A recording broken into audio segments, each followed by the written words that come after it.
3岁抓周，我攥着计算器，竹马攥着我的手，两家大人笑闹着定了娃娃亲。后来这货次考年级第1，只位于我同班，高考放榜750分满分轰动全网，他却只发了一张偷亲我的照片，配文我家女孩值得最好的。我以为这就是永恒，直到那个啃馒头的贫困转校生出现，直到999999元的转账记录弹出，直到我的志愿被改成了一所野鸡大专。原来所谓青梅竹马，敌不过一场精心设计的救命之恩。我要走，要让他们后悔，要在废墟上重建一个杀不死的我。手机在桌面上疯狂震动，群聊消息以每秒几十条的速度刷屏。750分，这是人类能考出来的分数吗？学神厉害，全省第1啊！重点难道不是朋友圈吗？那张照片绝了，侧脸杀我！锁死锁死！要是我吞了！我盯着屏幕，看着那张被疯传的照片，照片里竹马贴着我的脸颊，我闭着眼像是在偷笑，他眼角眉梢都是得逞的得意。配文简单粗暴，我家女孩值得最好的，后面艾特了我们班群，心脏跳得有点快。17年的时光呼啸而过，那个3岁就抓着我手指不放的小崽子，那个为了跟我同班次考第1的跟屁虫，那个会在下雨天把伞全歪到我这边，自己半边肩膀湿透的笨蛋。现在他是高考状元，是全网追捧的学霸男神，却还在用最幼稚的方式向全世界宣告我是他的人。闺蜜，你上辈子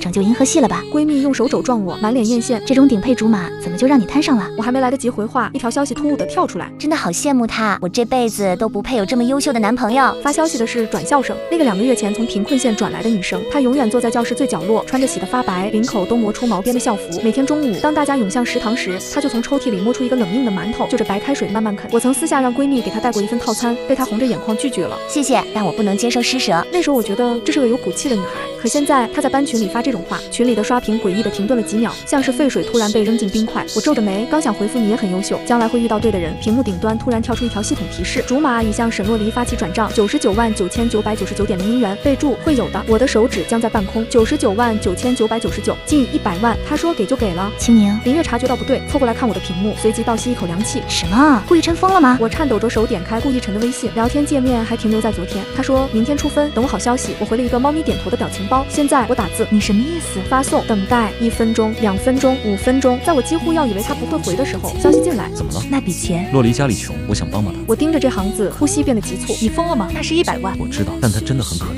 可怜，我猛地站起来，椅子在地上滑出刺耳的声音，教室里瞬间安静，所有人都看向我。青柠，林月拉住我的手，你冷静点。我很冷静。我抓起手机往外走，在走廊拨通顾逸晨的电话，响了很久，他才接起来，背景音嘈杂，似乎在什么仪式上。青柠，晚点再说行吗？我再接手。那笔钱，我打断他，是认真的。电话那头沉默了几秒。是我们2家虽然是世交，但那是100万，不是100块。你给他的时候想过我的感受吗？我只是做慈善。慈善？我冷笑。那你为什么不捐给希望工程？为什么不捐给红十字会？非要转账给一个认识2个月的女同学，还要在备注里写会有的？顾逸晨，你觉得我是傻子吗？你误会了。他的声音听起来很疲惫。洛黎他今天情绪很崩溃，他说羡慕你，说你什么都有，而他连一双新鞋都买不起。我只是想鼓励他。鼓励需要100万？那笔钱对他来说是天文数字，但对我们家来说，对你家来说也是一笔不小的数目。我几乎是吼出来的。更重要的是，你是我的未婚夫，你当着你未婚妻的面给另一个女孩转账100万，告诉她会有的什么？会有你这样的男朋友。走廊尽头有同学探头探脑的看过来，我深吸一口气，压低声音。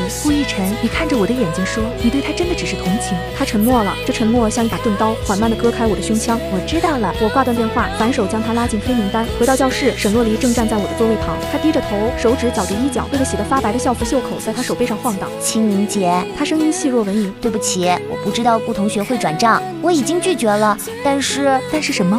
但是他坚持。他抬起头，眼眶红红的，像只受惊的兔子。他说如果我不收就是看不起他。我真的没想到会惹你生气。林月在一旁翻了个白眼，茶味熏着我了。我没理沈洛黎，绕过他坐下，他却突然抓住我的手腕。青柠姐，你别怪顾同学，要怪就怪我，是我太羡慕你了，是我控制不住说了那些话，你打我骂我都行，千万别和顾同学吵架。他的指甲掐进我的肉里，别碰我。力度其实不大，但他踉跄着后退2步，撞在后排的课桌上，发出一声巨响，全班寂静。沈洛黎的眼眶瞬间蓄满泪水，他咬着唇，捂着胳膊，像是受了天大的委屈。许青柠，你太过分了。门口传来顾逸晨的声音，他应该是从表彰会场赶回来的，胸口还别着状元的红花。他大步走进来，看都没看我，直接扶住沈洛黎。没事吧？有没有伤到哪里？沈洛黎摇摇头，眼泪却恰到好处的滑落。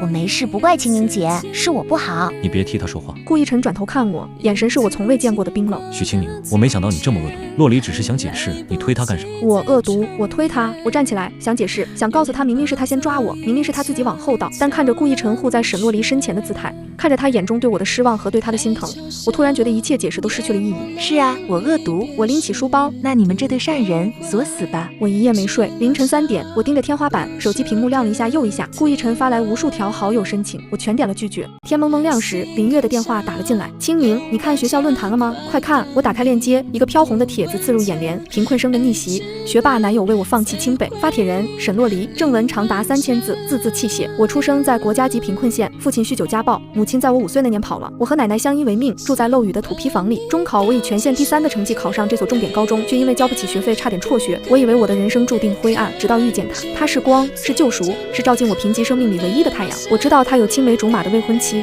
知道我不该动心，可爱情不分先来后到，心跳不受理智控制。当他为了帮我，不惜与家族对抗，转账100万之位让我安心。当他当着全班的面护住我，我知道我这辈子都走不出来了。今天他更是为我放弃了清北的特招名额。他说比起那些光环，他更想陪我一起去普通的学校，从头开始。评论区已经炸了，卧槽！清北名额说放弃就放弃，这就是爱情吗？楼上醒醒，这是小三上位好吗？人家有未婚妻的。许清明也太惨了吧！青梅竹马抵不过天降，只有我关心那个名额吗？全国只有1个的情侣特招名额啊！顾逸晨750分换来的，就这么给沈洛黎了。许清明肯定做了什么过分的事吧？不然顾学霸怎么会突然变心，支持洛黎，勇敢追爱有什么错？不被爱的才是第三者。我手抖的几乎握不住手机。清北的情侣名额，那是去年顾逸晨参加 EMO 夺冠后，清北招生组特意为他设立的，全国只有1个可以带1名成绩稍逊的伴侣一同入学。顾逸晨当时还笑着对我说，这名额天生就是为你准备的，你得跟我去清华。现在他给了沈洛黎，不对，我逼自己冷静下来。如果顾逸晨真的把名额给了沈洛黎，他根本不会发这种帖子。清北的录取系统里有记录，他如果是靠名额进的，现在早该收到录取通知书了，而不是在这里写小作文。他在撒谎，或者说他在逼宫。我洗漱出门，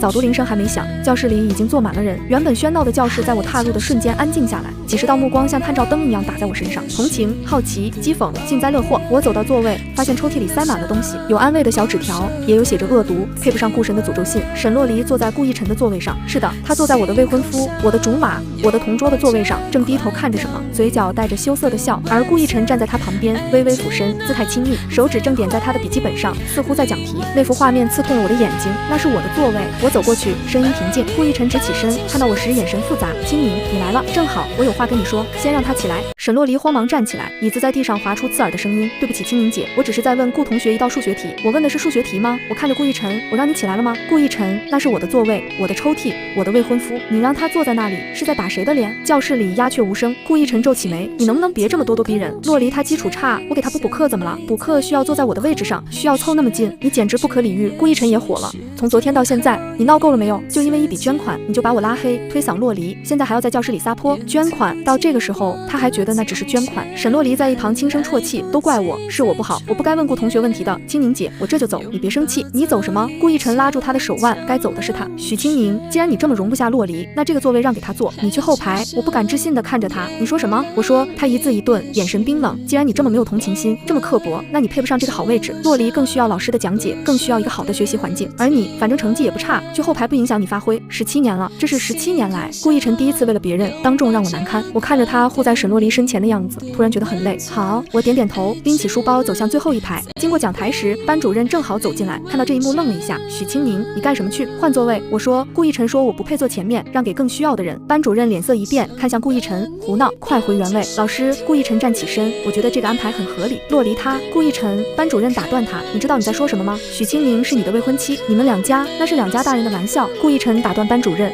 声音清晰的在教室里回荡，做不得数。现在的年代，娃娃亲本来就是封建糟粕，我和许清明早就结束了。我停下脚步，结束。原来在他眼里，我们只是结束了，而不是背叛，不是出轨，不是辜负，只是轻飘飘的结束了。我转过身，看着他的眼睛，你说真的，真的，他直视我，我受够你的大小姐脾气了。洛黎他温柔、善良、懂事，知道体谅别人的难处，而你除了会发脾气，会指责，会用你的家世压人，还会什么？好，我笑了，笑得眼眶发酸。顾逸晨，你记住了，今天是你说的结束，不是我。还有，我看向沈洛黎，他眼中一闪而过的得意没有逃过我的眼睛。那个清北名额，你真的给他了？顾逸晨犹豫了一瞬，沈洛黎抢先开口，清明姐，你别误会，顾同学没有给我，我在问他。顾逸晨深吸一口气，名额的事我还在考虑，但就算给了洛黎，也是我的自由。许清明，你没有资格干涉我的决定，我没有资格。我点点头，很好，那祝你们百年好合。锁死，千万别去祸害别人了。我走到最后一排，在靠窗的位置坐下，这个位置能看到顾逸晨和沈洛离的背影，他们靠得很近。沈洛离在笑，顾逸晨在给他讲题，偶尔侧头看他一眼，眼神温柔的能滴出水来，那是我曾经专属的眼神。我低下头，打开笔记本，开始规划自己的未来。既然他不要我了，那我要自己走，走到最高最远的地方，让他们再也够不着。下午最后一节课是自习，班主任把我叫到了办公室。清明啊，他欲言又止，搓着手，你的志愿。我的志愿怎么了？我心里咯噔一下，系统显示你填报的是南城职业技术学院。南城职业技术学院，一个我根本没听说过的大专院校。我脑子里嗡的一声，想起3天前那天我填好志愿是清华的经济学，填完我去上厕所，回来时发现沈洛离站在我的电脑前，说他只是路过，不小心碰掉了我的笔。原来他不是路过，我要报警。我听见自己说，班主任脸色大变，这恐怕有误会吧？沈洛离同学他篡改了我的志愿。我平静地说，这是刑事犯罪，老师，根据刑法第286条，破坏计算机信息系统罪，可处5年以下有期徒刑或者拘役。哎呀，别说的这么严重，班主任急了，可能是系统错误，可能是你自己不小心点错了。我的志愿是清华经济学，我亲手填的，检查了3次。我看着班主任，而沈洛离他那天碰了我的电脑。老师，你要包庇他吗？班主任额头上渗出冷汗。这时办公室门被推开，顾逸晨走了进来，身后跟着红着眼的沈洛离。老师，顾逸晨说这件事是误会，洛离他只是不小心点错了，他以为是帮他看看填报流程，没想到点到了提交。我转头看他，你信这种鬼话？我相信他，顾逸晨指示我，他不是故意的。清明，你成绩那么好，就算不去清华，去别的学校也一样。洛离他不一样，他只有这次机会，所以他就要毁了我的机会。我声音拔高，顾逸晨，你知道南城职业技术学院是什么地方吗？那是野鸡学校，是骗钱的。我的分数去那里，你知道意味着什么吗？我知道。顾逸晨咬咬牙，所以我把我清北的名额给你，这样你可以跟我一起去清华，我们可以。啪！我一巴掌扇在他脸上，办公室里死一般的寂静。沈洛离尖叫一声，冲上来护住顾逸晨。清明姐，你干什么？顾同学是为了你好，为了我好。我气得浑身发抖，他把我当傻子耍，你也把我当傻子。顾逸晨，你什么时候变得这么虚伪，这么恶心？顾逸晨捂着脸，眼神从震惊转为暴怒。许清明，你竟然打我！我打你怎么了？我指着沈洛离，你是不是早就把名额给他了？是不是？他沉默了，这就是答案。我笑起来，笑得眼泪都出来了。原来如此，你把名额给了他，所以我的志愿就必须意外的被改到野鸡学校，这样我就无学可上，只能接受你的施舍，感激涕零的跟你去清华，顺便接受你的小情人。不是的，沈洛离哭道，顾同学是想帮你的。闭嘴！我吼道，你们这对狗男女真让我恶心。我转身就走。许清明，顾逸晨在身后喊，你站住，名额的事还可以商量，你打了人就这么走了？我没有回头，走出办公室，我直接去了校长室。校长听完我的陈述，脸色凝重。苏同学，你有证据吗？教室有监控。我说，虽然电脑屏幕看不清，但沈洛离动我电脑的时间是下午3点15分，那个时间点他应该在教室上课，而不是在我的座位附近路过。另外，我要求查看志愿填报系统的 IP 地址和操作日志，这技术部门需要时间，我可以等。我说，但我要先报警，这是刑事案件，校方无权私下处理。我当着校长的面拨通了110，15分钟后，2名警察来到学校，消息像长了翅膀一样传遍校园。当我从校长室出来时，走廊里站满了人，对着我指指点点。听说了吗？许清明报警抓沈洛离，至于吗？不就是点错了吗？有钱人就是狠的理不饶人。顾逸晨真惨，摊上这种疯婆娘。我无视这些声音，径直走向教室。沈洛离正趴在桌子上哭，顾逸晨在旁边安慰他，轻轻拍着他的背，那姿态像极了在保护稀世珍宝。看到我进来，顾逸晨站起身，眼中满是恨意。你满意了？警察把洛离带走调查了，她那么柔弱的女孩，你怎么忍心？我忍心。我看着她，顾逸晨，志愿被改的是我，差点没学可上的也是我，我才是受害者。你搞清楚，你失去的不过是一个志愿。顾逸晨一字一顿，他失去的可能是整个未来。如果留了案底，他这辈子就毁了。这句话像一道雷劈在我头上。我失去的不过是一个志愿，17年的感情换不来他一句公道话，那让他毁吧。我说这是他应得的。我回到最后一排，开始收拾书包。林月冲过来帮我。清明，你疯了？你真要报警？万一查出来真的是他，就是查出来是他，我才要报警。可是顾逸晨会恨死你的。我不在乎了，我把书一本本塞进包里。从今以后，他恨我、爱我，还是恨沈洛离、爱沈洛离，都跟我没关系。我要走了，离开这个地方，离开这些人。你要去哪？美国。我抬起头，看着窗外的天空。我申请了常春藤、SAT 和雅思我都考过了。本来为了顾逸晨，我想留在国内，现在没这个必要了。那叔叔阿姨那边，我会说的。我背起书包，最后看了一眼顾逸晨的背影，他正低头给沈洛离擦眼泪，动作轻柔的像在对待1岁的瓷器。那个动作，他曾经只对我做过。我转身离开，没有再回头。走出校门时，夕阳把我的影子拉得很长。手机响了，是妈妈。清明，我听说了。妈妈的声音带着哭腔。顾家那个混账东西，我们这就去顾家讨说法。妈，我打断他，我想出国。电话那头沉默了。我想去斯坦福或者哥大，我的 offer 已经到了，只是之前一直犹豫。是因为逸晨吗？以前是，现在不是了。我吸了吸鼻子，现在是为了我自己。妈，我想离开这里，去一个没有人认识我的地方，重新开始。好，妈妈哽咽着，你想去哪都行，妈妈支持你。顾家那边，爸爸会去退婚，会把事情说清楚。我的女儿不能受这种委屈。谢谢妈。挂断电话，我走进路边一家理发店，剪短。我对理发师说，染成绿色，要最短的那种。能扎起来就行。理发师愣了一下，美女，你确定你头发这么好？剪了可惜。确定。3个小时后，我看着镜子里的自己，短发、闭塞，眼神清亮而陌生，不再是那个死手娃娃亲为了顾逸晨留长发的许清明了。我站起身，付了钱，走进夜色中。身后，理发店的电视正在播放本地新闻。据悉，今年高考理科状元顾逸晨疑似卷入一起志愿篡改纠纷，警方已介入调查。我勾了勾嘴角，拦下一辆出租车去机场。机场候机厅里，我接到了林月的电话。清明，出大事了！他的声音压得很低，透着兴奋。警察查了系统日志，真的是沈洛离干的。他不仅改了你的志愿，还试图把自己的志愿改成清华，但是因为权限问题没成功。所以呢，我看着窗外的飞机起落，心情平静的不像话。所以他是故意的，他就是想毁了你，然后顶替你去清华。现在证据确凿，他已经被拘留了。顾逸晨疯了一样在警察局闹，说要保释他，被赶出来了。哦，你就哦一声。林月急了，你不回来看看吗？看看顾逸晨那副德行，看看沈洛离的下场。不看了，我看着登机口显示的信息，我要登机了。那你们就这么完了？17年的感情，你说放就放？我看着玻璃上自己的倒影，短发利落，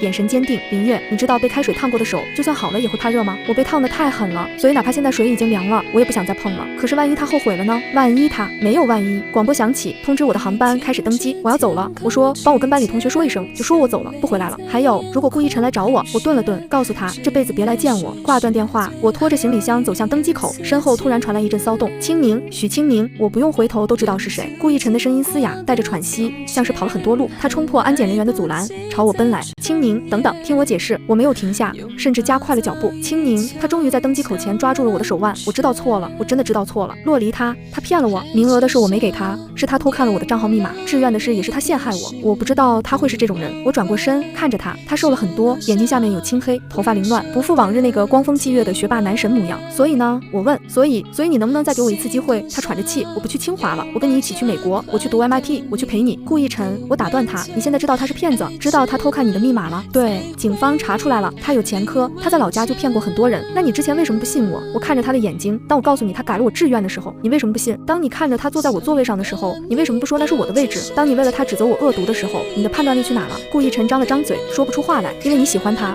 我说，或者说你喜欢的是那种被需要、被仰望的感觉。沈洛离他可怜、柔弱、无助，他满足了你的保护欲和虚荣心，而我太独立、太骄傲、太不需要你拯救，所以你觉得我不值得被爱？不是的。他慌乱地摇头，我只是被蒙蔽了，不重要了。我挣开他的手，从包里掏出那枚订婚戒指，那是去年他母亲给我的，顾家传了3代的翡翠戒指。我把戒指塞进他手里，还给你。清明，他的眼泪掉下来，别这样，求你。顾逸晨，我最后一次叫他的名字。我曾以为你是我的一生，但现在我明白了，你只是我生命中的一个教训。教训我不要把全部希望寄托在别人身上，教训我不要因为习惯而误以为那是爱情。所以谢谢你给我上的这一课。我后退一步，学费很昂贵，但我付得起。祝你以后前程似锦。我转身走进登机口，没有再回头。身后传来顾逸晨撕心裂肺的喊声，被机场的广播淹没。飞机起飞，城市在脚下变得越来越小，直到变成一片模糊的光点。我戴上眼罩，强迫自己入睡。梦里，我回到了3岁那年。小小的顾逸晨抓着我的手指，奶声奶气地说：“明明，以后我保护你。”我笑着抽回手，不用了，我自己可以。醒来时，窗外是太平洋的晨曦，金色的阳光洒进来，照在我栗色的短发上。新的世界开始了。美国的第1夜，我是在机场附近的廉价旅馆度过的，60美金1晚的房间，地毯上有可疑的污渍。床单带着一股霉味，我抱着背包坐在床上，看着窗外的异国夜色，突然不知道自己为什么要来这里。凌晨3点，我终于忍不住哭了出来，不是为顾逸晨，是为我自己，为我那被改掉的志愿，为那17年的错付，为我不得不逃离的狼狈。哭完，我洗了把脸，打开电脑，斯坦福的 offer 在邮箱里躺着，全额奖学金，但我需要打工赚生活费，需要在一个完全陌生的国度活下去。天一亮，我就去了学校报道。国际学生处的老师是个胖胖的黑人女士，名叫玛格丽特。她看着我的材料，惊讶地吹了声口哨。全额奖学金，女孩，你是个天才，谢谢，但你看起来很累。她关切地看着我，你还好吗？我很好，我挤出一个微笑，只是时差。她递给我一串钥匙，宿舍在第7街区，但考虑到你的经济状况，我建议你申请校内工作，图书馆、食堂都在招人。我道谢，拖着行李去找宿舍。宿舍是双人间，我的室友是个来自韩国的女孩，名叫金秀妍，她正在化妆，看到我时愣了一下。你是中国人？是的。哇，你的头发好酷。她夸张地赞叹，是染的吗？是的，看起来很不好惹。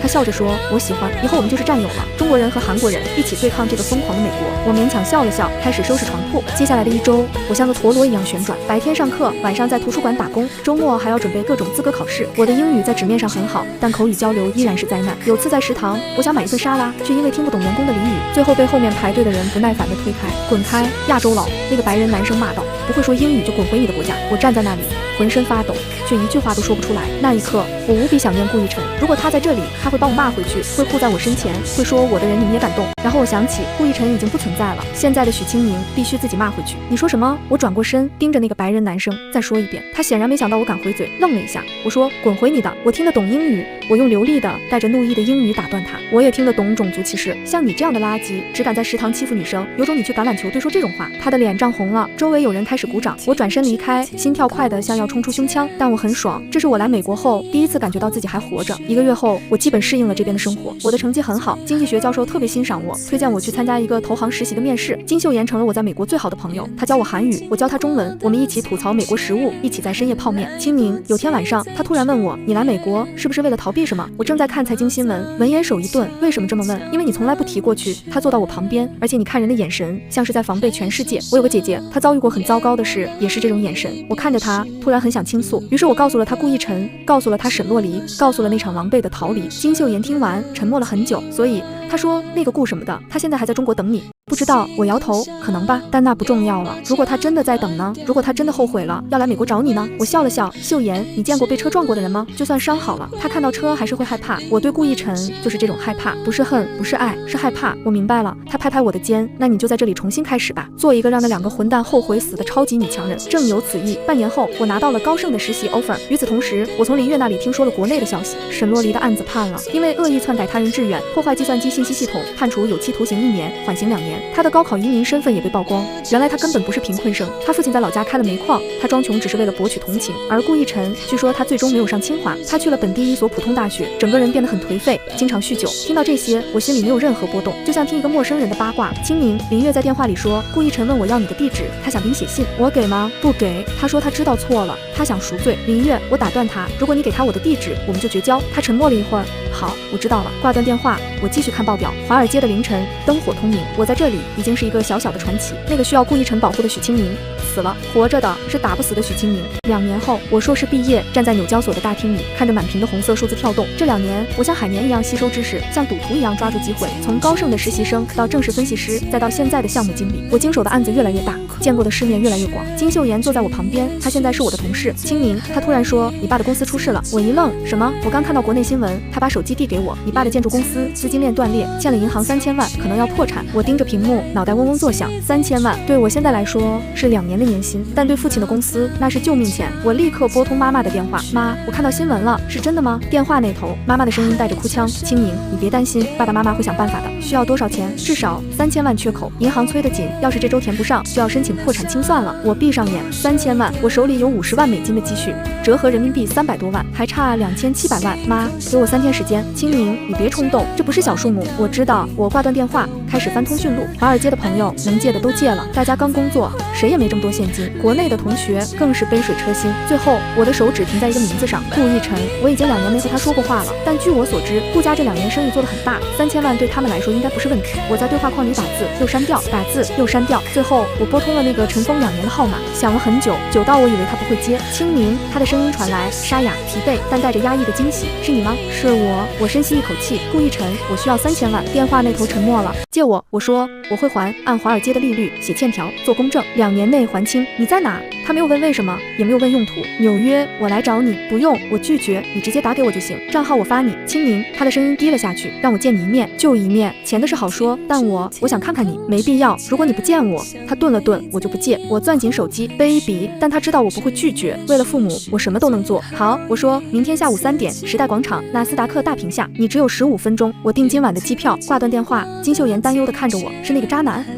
你要去见他？为了钱？我说只是交易。清明，他拉住我的手，别被他骗了，男人这种时候最会演戏。我知道，我看着窗外的纽约夜景，我不会再信他了，永远不会。第2天下午，我提前半小时到了时代广场，纳斯达克大屏上滚动着各种广告，人群熙熙攘攘。我站在大屏下，穿着剪裁利落的黑色西装，短发比2年前更短了，染成了冷棕色。2点50分，我看到了顾逸晨，他瘦了，憔悴了，但依旧是人群中醒目的存在。他穿着风衣，在人群中张望，看到我的瞬间，眼睛亮了起来。清明，他跑过来想抱我，被我侧身躲开。钱带来了吗？我问。他愣了一下，笑容僵在脸上。带来了，账号给我，我现在就转。我把账号写在纸条上递给他，他操作手机。很快，我收到银行通知，3000万人民币已到账。收到了，我说欠条我会 email 给你，利息按年化8%计算，2年到期。如果提前还款，按实际天数计息。清明，他抓住我的手腕，我们能不能不谈钱？不谈钱谈什么？我抽回手，谈你当年怎么护着沈洛黎，谈你怎么让我滚去后排，还是谈你是怎么让我一个人孤零零来美国的？我错了。他的眼眶红了，我真的知道错了。沈洛黎他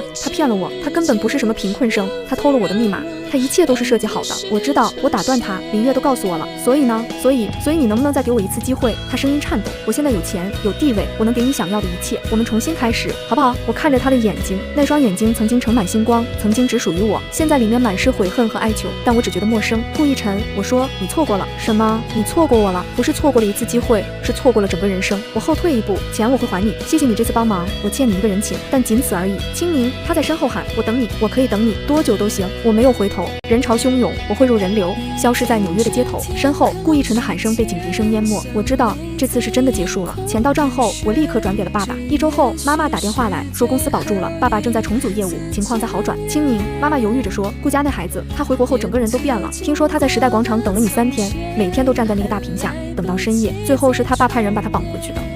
他爸妈来家里拜访过，想重提婚事。妈，我打断他，我有男朋友了。电话那头沉默了，是美国人，是中国人。我看着厨房里正在煮泡面的身影，是我学长，叫江宇，我们在同一个项目组，他对我很好，这不是谎话。江宇确实在追求我，从我进高盛开始，他就注意到我了。他是 VP， 比我大3岁，斯坦福本科，哈佛 MBA， 典型的精英，但没有精英的傲慢。他知道我的过去，因为某次加班我喝醉了，把什么都告诉他了。他没有像别人那样说那家伙真混蛋或者你太可怜了，他只是静静的听着，然后说谢谢你信任我。从那以后，他开始频繁出现在我的生活里，早上帮我带咖啡，晚上加班陪我打车，周末拉我去中央公园跑步。他不急不躁，就像温水煮青蛙。等我反应过来时，已经习惯了他的存在。清明，上周他送我回家时，突然说我喜欢你，不是因为你的聪明或者漂亮，是因为你摔倒的时候不喊疼，站起来还要跑，这种生命力很动人。我可能还没准备好，我说我过去，我知道。他打断我，我不逼你，我只是想让你知道，当你准备好的时候，我在这里。如果你一直准备不好，那我就一直等。比起顾逸晨那种轰轰烈烈的占有式的爱，江宇的爱是安静的、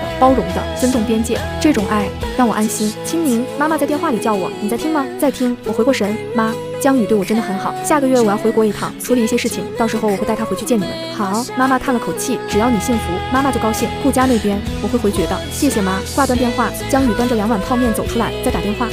跟我妈，我接过泡面，下个月我想回国，你要一起吗？他眼睛一亮，见家长，见家长。我笑了笑，还有处理一些旧账。他点点头，没有多问。这就是江宇的好，他从不刨根问底，永远给我空间。1个月后，我们坐上了回国的航班。商务舱里，江宇在处理邮件，我在看项目报告，这是我们相处的常态，各自忙碌，但彼此陪伴。清明，他突然说，这次回国如果遇到那个顾什么的，需要我做什么吗？不用。我说，你只需要站在我旁边就行。明白。他握住我的手，工具人男友，随叫随到。我笑着靠在他肩上。飞机降落在首都机场时，是北京时间下午2点。我深吸一口气，熟悉的空气，熟悉的天空，但一切都不同了。出口处，我看到一个熟悉的身影，顾逸晨。他穿着褐色的大衣，手里拿着一束花，眼神焦灼地在人群中搜索。当他看到我时，眼睛瞬间亮了。然后他看到了我身边的江宇，看到了我们交握的手，看到了我无名指上那枚简单的钻戒。那是上飞机前江宇给我戴上的，不是求婚。他说带着它省得麻烦。现在看来，确实有先见之明。顾逸晨的脸色瞬间惨白，他朝我走来，脚步虚浮，像是踩在棉花上。清明，他声音嘶哑，你回来了。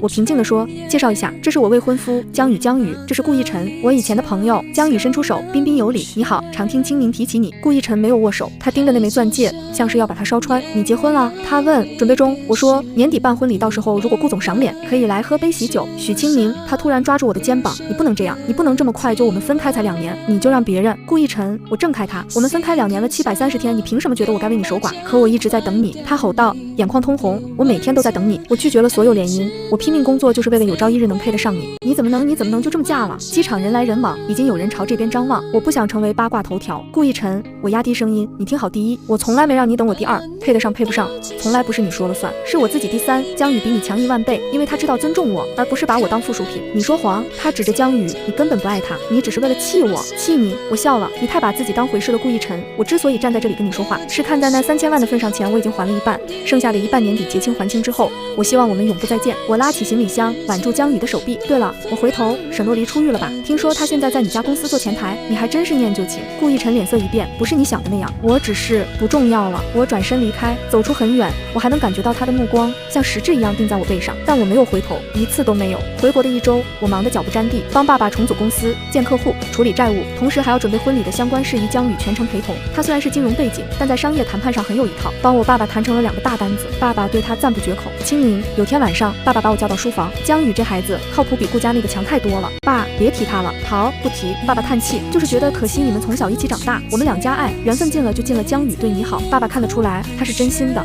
婚礼打算怎么办？简单办，我说就在美国，请一些朋友，国内这边我们打算办一场答谢宴，不请媒体，不铺张。好，爸爸点头。杜依妮，只要你幸福，比什么都强。从书房出来，江宇在客厅等我。聊完了，他问，有个事想跟你说。他表情有些严肃。我今天接到一个奇怪的电话，是顾逸晨的助理打来的，他说顾逸晨要把那笔3000万的债务转为对你们公司的股权投资。我皱眉，什么意思？意思是他不想你还钱了，他想成为你爸公司的股东。江宇看着我，这样他就有正当理由长期介入你们家的生意，而且作为股东，他有权参加任何重要会议，包括婚礼。我攥紧拳头卑鄙，他果然还是老样子，得不到就强取，强取不了就纠缠，不能让他入股。我说哪怕去借高利贷，也要把钱还清，我已经在处理了。江宇说，我再联系一家私募基金，他们可以接手这笔债务，利率稍微高一点，但总比让顾逸晨插进来好。江宇，不用谢。他摸摸我的头，你的敌人就是我的敌人，虽然我更希望你没有敌人，只有快乐。我靠在他肩上，突然觉得很累。我以为2年过去，顾逸晨会成长，会学会放手，没想到他变本加厉，从情感绑架升级到经济绑架。清明，江宇突然说，如果他想闹，让他闹，我们行得正坐得直，不怕他，但如果他敢伤害你，他的声音冷下来，我不会放过他。我看着江宇，这个平时温文尔雅的男人，此刻眼中闪烁着危险的光芒。我突然意识到，江宇不是软柿子，他能在华尔街做到 VP， 靠的不只是学历，还有手段，只是他从来不对我用手段。谢谢你，我说，有你在，我什么都不怕。答谢宴定在周6晚上，地点在本市最顶级的酒店，只请了3桌客人，都是至亲好友。我想低调处理，但消息还是不胫而走。宴会厅门口，我穿着简单的白色礼服，和江宇一起迎宾。然后我看到了顾逸晨，他没有请柬，但他是强行闯进来的，保安拦着他，他在大厅里喊：“清明，我要见你。”宾客们开始窃窃私语，我爸脸色铁青，示意保安把他赶出去，让他进来。我突然说，所有人都看着我，让他进来。我重复道，有些话是时候说清楚了。顾逸晨被放了进来，他穿着西装，但领带歪了，眼睛血红，显然是喝了酒。清明，他走到我面前，你不能嫁给他。为什么？因为我爱你，我一直爱你。这2年我每天都在后悔，后悔当初瞎了眼，后悔被沈洛离那个贱人骗。够了，我打断他，顾逸晨，这里是我的订婚宴，我最后给你留点体面，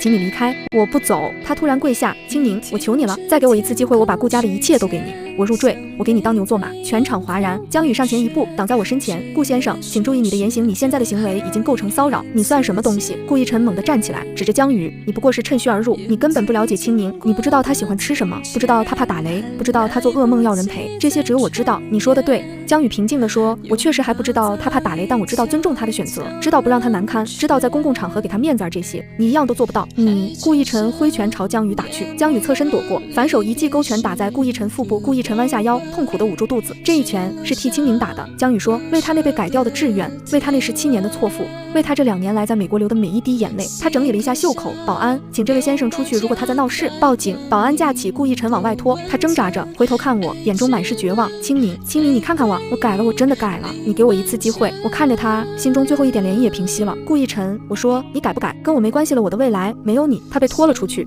嘶吼声渐渐远去。宴会厅里一片寂静，我深吸一口气，拿起酒杯，不好意思，让大家见笑了一点小插曲，不影响我们继续来。我敬大家一杯，感谢各位来参加我们的订婚宴。宾客们愣了一下，随即纷纷举杯，气氛重新热络起来。江宇握住我的手，低声说，没事吧？没事。我笑了笑，彻底了断了。挺好的。那今晚，他眨眨眼，能不能给我讲讲你怕打雷的事？看你表现。我们相视而笑。窗外城市的灯火璀璨，我知道真正的幸福就在前方。订婚宴后的第3天，我接到了沈洛离的电话，看到那个名字，我差点以为是诈骗，但号码确实是国内的，而且他知道我的私人号码。清明姐，他的声音很沙哑，不复当年的软糯。能见一面吗？我觉得没必要，我有东西要给你。他说，关于顾逸晨的事，关于2年前志愿被改的真相的一部分，你可能还不知道。我沉默了几秒，哪里见？就在你酒店楼下的咖啡厅，我等你。半小时后，我坐在咖啡厅的角落，看着对面的沈洛离，他变了很多，不再是那个穿着发白校服、楚楚可怜的小白花了，他穿着廉价的职业装。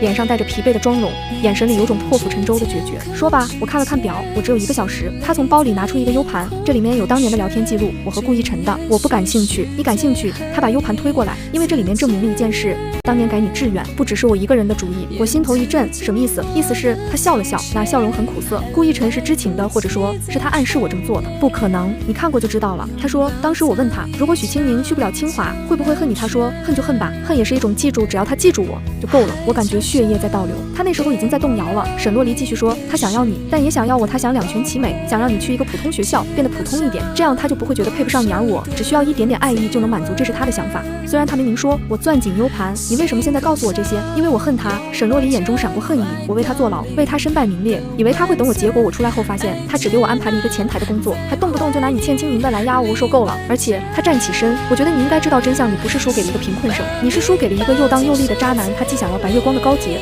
又想要朱砂痣的热烈，他谁都不爱，只爱他自己。他转身离开，到门口时又回头。对了，那个 U 盘里的东西我已经备份寄给媒体了，明天顾一晨就会上头条，就当是我送给你的新婚礼物。他走了，我握着那个 U 盘，手在发抖。江宇找到我时，我还坐在咖啡厅里发呆。清明，沈洛离跟你说了什么？我把 U 盘给他，帮我看看。他插到电脑上，打开文件，里面是2年前的聊天记录，顾一晨和沈洛离的。沈洛离，如果清明姐去不了清华，他会不会很伤心？顾一晨，他会难过一阵子，但我会陪着他。沈洛离，可是那样对他不公平。顾一晨，这个世界本来就没有公平，他太优秀了，优秀到我觉得追不上，如果他稍微平庸一点，或许我就能配得上他了。沈洛离，那我可以改他的志愿吗？改成普通一本。顾一晨，别太过分，别让他没学上就行。沈洛离，我明白了，我看完只觉得恶心。原来如此，原来从一开始他就是默许的，他甚至希望我被拉下来，拉到一个他能平视的高度。这不是爱，这是最自私的占有欲。清明，江宇合上电脑，你想怎么做？把这些公开。我说，让所有人看看高考状元顾一晨到底是什么货色。好，江宇说，我帮你联系媒体，但你要有心理准备，这会引起轩然大波。我不怕。我说，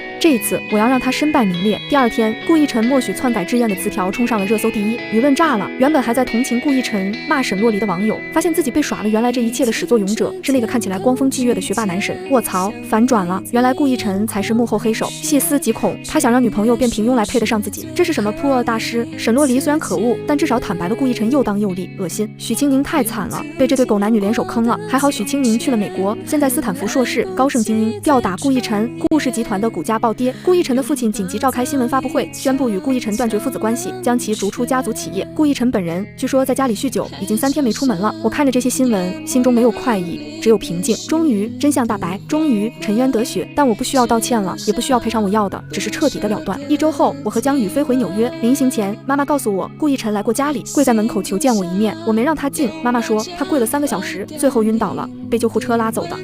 清明，你妈，我看着窗外的云朵，我曾经想过，如果他当初真的只是被蒙蔽，如果他没有默许那一切，或许我们还有挽回的余地。但现在我明白了，有些人从一开始就是烂掉的。你说的对，妈妈叹气。江宇那孩子今天来跟我们提亲了，他说想年底就办婚礼，问我们有什么要求，你怎么说？我说只要我女儿点头，我们没意见。我笑了，那我点头了。回到纽约后，生活重新步入正轨，婚礼的筹备开始了。江宇坚持要给我一个盛大的婚礼，尽管我说简单就好，你值得最好的。他说不只是为了证明给顾一晨看，是为了庆祝你的新生。婚礼定在圣诞节那天，纽约下了大雪，我站在教堂里，穿着洁白的婚纱，看着江宇向我走来，他眼中满是爱意和珍视。当牧师问你愿意吗时，我大声说我愿意。这一次没有娃娃亲，没有2家大人的约定，只有我自己的选择。我愿意嫁给江宇，不是因为习惯，不是因为感动，是因为我爱他，因为他让我明白真正的爱情不是占有，不是控制，不是拉低对方来成全自己，而是并肩站立，互相成就。婚礼结束后，我扔捧花时接到了林月的电话。清明，你看新闻了吗？顾一晨他怎么了？他在你的婚礼进行时，在你们高中天台跳楼了，没死，但双腿粉碎性骨折，这辈子都站不起来了。我愣住了。还有，林月声音颤抖，他在跳之前在网上发了一封遗书，说是写给你的。我沉默了很久。清明，你还好吗？我很好。我说把遗书链接发我会看，但不会影响我的蜜月。挂断电话，江宇走过来，怎么了？顾一晨跳楼了。我平静地说没死，残了。江宇皱眉，需要回去吗？不，我挽住他的手臂。我们的蜜月是去冰岛看极光，机票都订好了，谁也不准改行程。他看了我几秒，笑了。好，不敢让他自己处理自己的烂摊子吧。我们坐上飞往雷克雅未克的飞机，飞机起飞时，我打开手机看了那封遗书，很长很痛，字字泣血。他说他从3岁起就爱我，说沈洛离的出现让他迷失了，说他最大的错误是试图折断我的翅膀来留住我。最后他说，清明，祝你幸福，真心的，我这辈子配不上你，下辈子我会学会怎么正确的去爱一个人。我看完，关掉页面，删除了链接，然后握住江宇的手。看完了，他问，难过吗？不难过。我说只是遗憾他明白的太晚，遗憾他用了最极端的方式结束，那也是他的选择。江宇说，而你选择了向前看，这很好。我靠在他肩上，看着窗外的云海。是的，我选择了向前看。从此往后，我的人生只有坦途。那些伤害过我的人，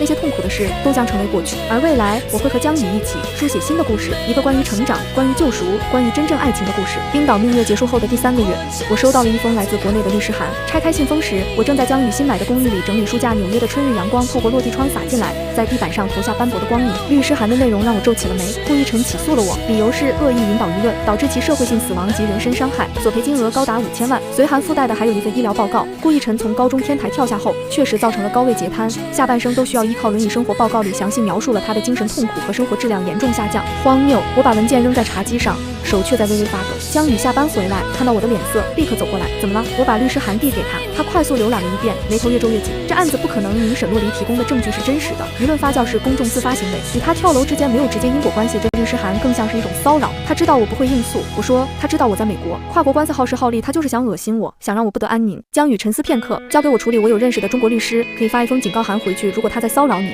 我们可以反诉他诽谤和滥用司法资源。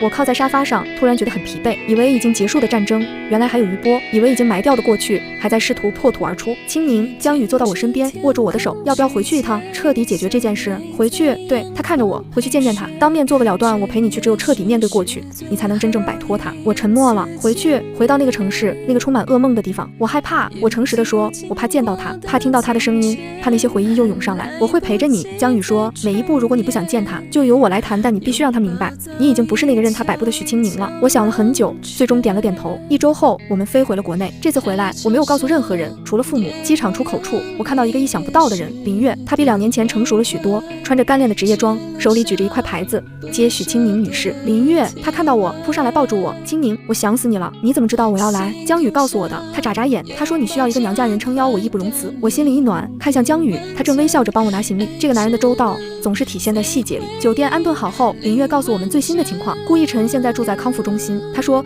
他爸妈确实跟他断绝关系了，但他妈偷偷给他请了护工，他整个人变化很大，不是变好，是变得阴郁。听说他经常对着你的照片发呆，一呆就是几个小时。沈洛黎呢？走了。林月说，他把 U 盘给你之后就离开了这座城市。有人说他去南方打工了，也有人说他出国了。总之，消失在所有人的视线里。那顾氏集团呢？元气大伤，但还在他爸把顾一晨的股份都稀释了，转给了其他股东。现在顾一晨除了那套康复中心一无所有。我点点头，明天我要去见他，最后一面。康复中心在城郊，环境倒是很清幽。顾一晨的病房在顶层，单人套房，看得出来顾家虽然断绝了关系，但在物质上并没有完全苛待他。我推门进去时，他正在窗边，坐在轮椅上，背对着我，看着窗外的树。听到声音，他转动轮椅，看到我时，眼睛瞬间亮了。清明，他的声音很沙哑，像是很久没有说话人瘦的脱了形。曾经意气风发的少年，如今像个枯槁的老人。我来了，我站在门口，没有靠近。如你所愿，现在把诉状撤了，我只是想见你。他推着轮椅想靠近我，我只有这个办法能让你回来。你的办法就是起诉我5000万。我冷笑，顾一晨，你还是这么自私，从来没有变过。我变了，我真的变了。他激动起来，我每天在这里反思，我想通了，我知道我错在哪了。你错在哪？我不该试图控制你，不该默许沈洛黎改致远，不该用爱当借口伤害你。他的眼泪流下来。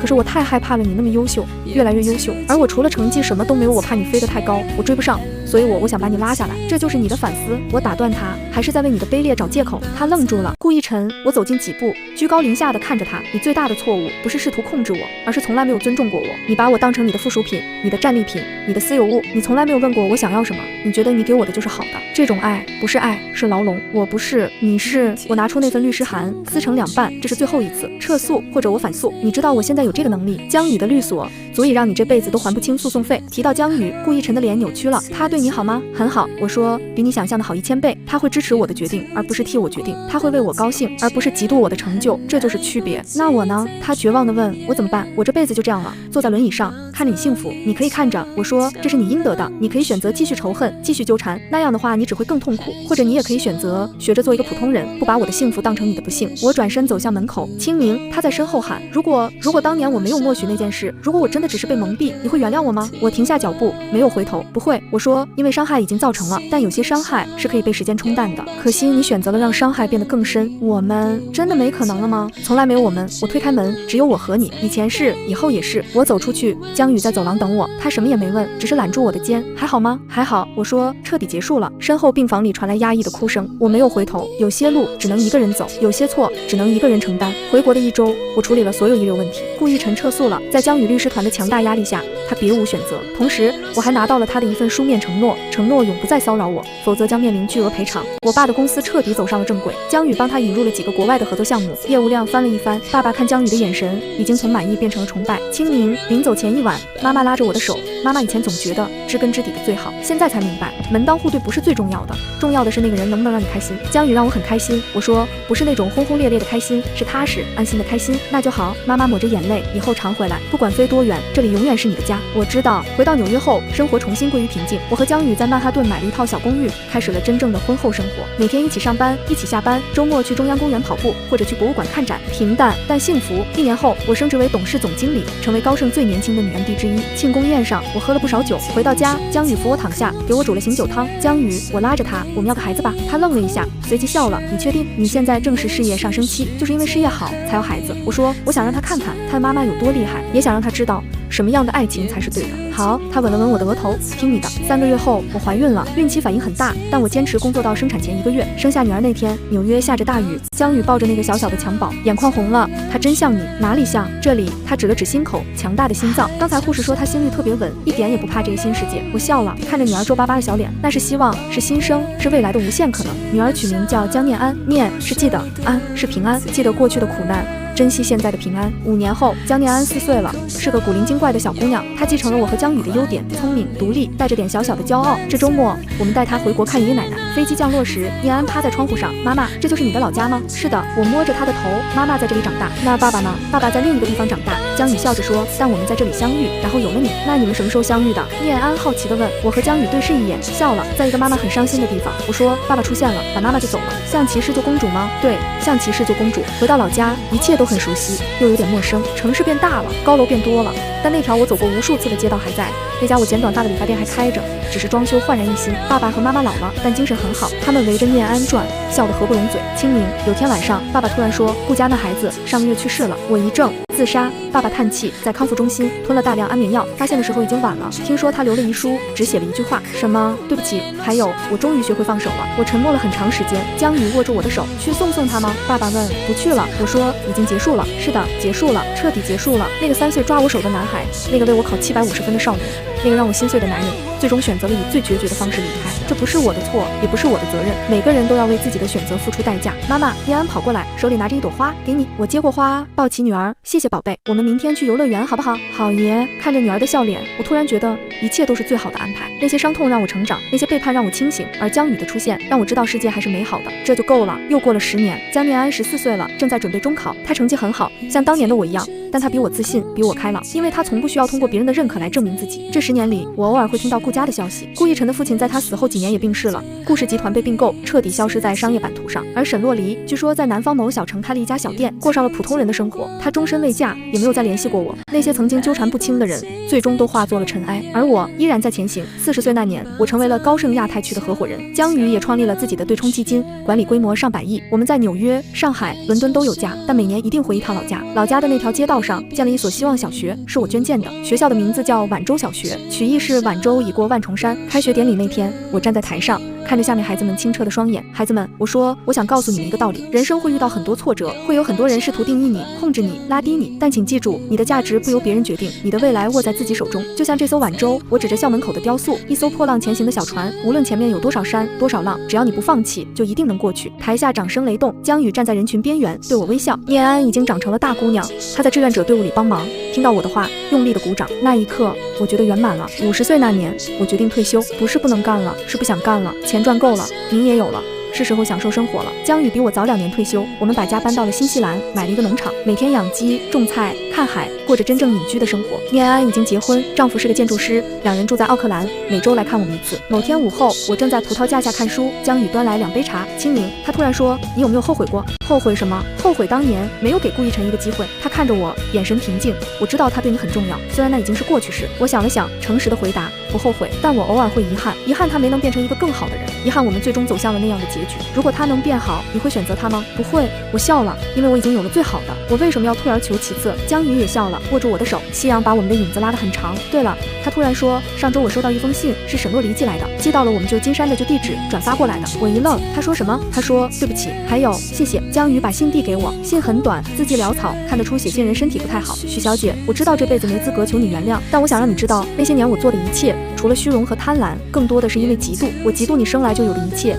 嫉妒顾逸晨看你的眼神。我走了弯路，害了你也害了自己。现在我要走了，医生说肺癌晚期，没几天了。临走前，我想亲口说一句对不起，谢谢你当年没有赶尽杀绝，让我还有重新做人的机会。愿你来生平安喜乐。我看完，沉默了很久。要回去看他吗？江宇问。不了，我把信折好，心意领了。愿他安息。人这一生会遇到很多恶，有些恶是纯粹的坏，有些恶源于嫉妒和不幸。我不原谅，但可以选择不再记恨，因为恨也是一种负担。而我想要轻装前行。65岁那年，江宇先我一步离开了，是心脏病，走得很安详。在睡梦中，我握着他的手，看着他的生命体征一点点消失，没有大哭，只是静静地陪着他。他最后说的一句话是：青敏，这辈子娶到你是我最大的幸运。葬礼很简单，按照他的遗愿，骨灰撒在了我们农场后面的海里。叶安担心我，想接我去奥克兰住，我拒绝了，我要留在这里。我说这里有他的味道。一个人生活的日子并不难过，我每天忙碌，种花、读书、写作。我开始写回忆录，写我这一生的起起落落。书名叫《晚舟》。在书的结尾，我这样写道：曾经有人问我什么是爱情，我想了很久，答案是爱情是让你成为更好的自己，而不是让你变成别人想要的样子。真正的爱人是成全，不是占有，是并肩，不是拖累。我曾在17岁时以为失去爱情就是失去全世界，后来我才明白，失去错的人是为了遇见对的人。那些打不倒你的，终将使你更强大；那些离开的人，终将成为你生命中的注脚，而不是正文。书出版后，意外成为了畅销书。很多年轻女孩给我写信，说我的故事给了她们力量，我会一一回复，告诉她们往前走，别回头。70大寿那天，念安带着孙子孙女来了，我们在海边举办了派对。孙子问我，奶奶，你这辈子最骄傲的事是什么？我想了想，说是每一次跌倒后都选择了爬起来。那最幸福的事呢？是遇到了你们爷爷。我看着大海，还有从来没有放弃过自己。夕阳西下，海面金光粼粼，我仿佛看到了很多人，年轻的顾逸晨在对我笑，年老的江宇在对我招手，还有那个14岁在廉价旅馆里痛哭的许清明。他擦干眼泪，站了起来。我举起酒杯，对着虚空敬了敬，敬过去，敬未来，敬每一个不曾放弃的瞬间。82岁那年，我感觉大限将至，我不害怕，这一生已经很圆满了。我把念安叫到床边，交代后事。妈妈走后不要大办葬礼，我说把我和江宇的骨灰合在一起，撒到太平洋里，我们要去环游世界。妈，念安哭着握住我的手，别哭。我笑着说，我这一生值了，我被人深爱过，也是爱过别人。我做过错的选择，但最终做了对的。我看过最美的风景，吃过最好的美食，最重要的是，